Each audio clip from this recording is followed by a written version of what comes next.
എല്ലാ കാലത്തും പ്രോപ്പഗാൻഡ സിനിമകൾ ഫാഷിസത്തിന്റെ പ്രധാന ആയുധം തന്നെയാണ്. നാസി ജർമ്മനിയിലെ ഹിറ്റ്ലറിന്റെ ഭരണകാലത്തടക്കം ഇത്തരം നീക്കങ്ങൾ ഉണ്ടായിരുന്നു. ഹിറ്റ്ലറിൻ്റേത് സ്വേച്ഛാധിപത്യ ഭരണമായിരുന്നെങ്കിൽ ഇന്ത്യ ജനാധിപത്യ രാജ്യമാണെന്നതാണ് ഏറ്റവും വലിയ വ്യത്യാസം.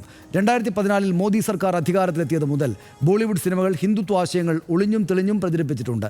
കശ്മീർ ഫയൽസും കേരള സ്റ്റോറിയും ഉറി ദി സർജിക്കൽ സ്ട്രൈക്കും PM നരേന്ദ്രമോദിയുമെല്ലാം ഇങ്ങനെ വലതുപക്ഷത്തിൻ്റെ പണിപ്പുരയിലുണ്ടായ പ്രോപ്പഗാൻഡ സിനിമകളാണ്. അതിൻ്റെ തുടർച്ച തന്നെയാണ് കേരള സ്റ്റോറി 2യും. വർത്തമാനകാല ഇന്ത്യയിൽ മറിച്ചൊരു വിധി ഉണ്ടാകുമെന്ന് ആരെങ്കിലും പ്രതീക്ഷിച്ചിരുന്നോ എന്ന് ചോദിച്ചതുപോലെ കേരള സ്റ്റോറിയിലും ആ വിധി വന്നു എന്നേ ഉള്ളൂ. അല്ലാതെ കേരള സ്റ്റോറി 2 ശരിയായ പ്രോപ്പഗാൻഡ സിനിമയാണെന്ന് തിരിച്ചറിയാത്തവരല്ല മലയാളികൾ. ആ അവജ്ഞയോടെ തന്നെ പ്രദർശനത്തിലെത്തുന്ന കേരള സ്റ്റോറി 2 മലയാളികൾ തള്ളിക്കളയും എന്നും തീർച്ചയാണ്. എന്നിരുന്നാലും ഉത്തരേന്ത്യൻ സംസ്ഥാനങ്ങളിലടക്കം ഈ സിനിമയുണ്ടാക്കുന്ന ഡാമേജ് കാണാതിരിക്കാനാവുകയുമില്ല. ഉത്തരേന്ത്യൻ സംസ്ഥാനങ്ങളിലെ ജനങ്ങൾ തെറ്റിദ്ധരിപ്പിക്കുകയും അതുവഴി ഹിന്ദുത്വ അജണ്ട നടപ്പാക്കുകയുമാണ് സിനിമയുടെ അണിയറ പ്രവർത്തകരും ലക്ഷ്യം വെക്കുന്നത്. നമുക്കതറിയാം.